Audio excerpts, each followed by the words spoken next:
தமிழ்நாடு முழுக்க அவன் சுற்றுப்பயணம் மேற்கொள்றான். நல்லா கவனிச்சுக்க. மார்ச் 2ல இருந்து மார்ச் 8க்குள்ள, சரியா? மார்ச் 2 இல்லைன்னா மார்ச் 8ஆம் தேதி, ஓகேவா? இந்த பீரியட் ஆஃப் டைம்குள்ள தான், அதாவது மார்ச் 15க்குள்ள அவன் தமிழ்நாடு முழுக்க சுற்றுப்பயணம் விஜய் வந்து பண்றான். என்ன, இன்னைக்கு ஒரு மளிகை கடையில ஒரு முட்டையோட விலை 6 ரூபான்னு நினைக்கிறேன். 6 ரூபாயா 6 ரூபா 50 காசுன்னு நினைக்கிறேன். நீ ஒன்னும் பண்ணாத. என்ன, மொத்தமா கூட்டு முயற்சியா எல்லாரும் சேர்ந்து ஒரு அக்கௌண்ட் ஒன்று ரெடி பண்ணி அதுல எல்லாத்தையும் பணத்தை போட்டு ஒரு பல லட்சம் ரூபாய்க்கு முட்டையா வாங்கிரும். என்ன குருளே?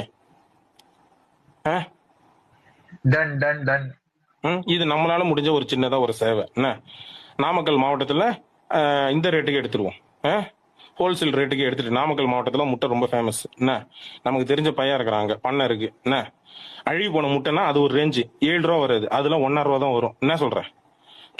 ஒரு லாரியில மொத்தமா வந்து இறக்குற மாதிரி வச்சிடுறேன். அப்படியே நாமக்கல் மாவட்டத்துல, எப்பா நான் ஒரு 10 ஏடு எடுத்துக்கிறேன், எப்பா நான் ஒரு 10 ஏடு எடுத்துக்கிறேன், எல்லாரும் வாங்கி வச்சிங்க.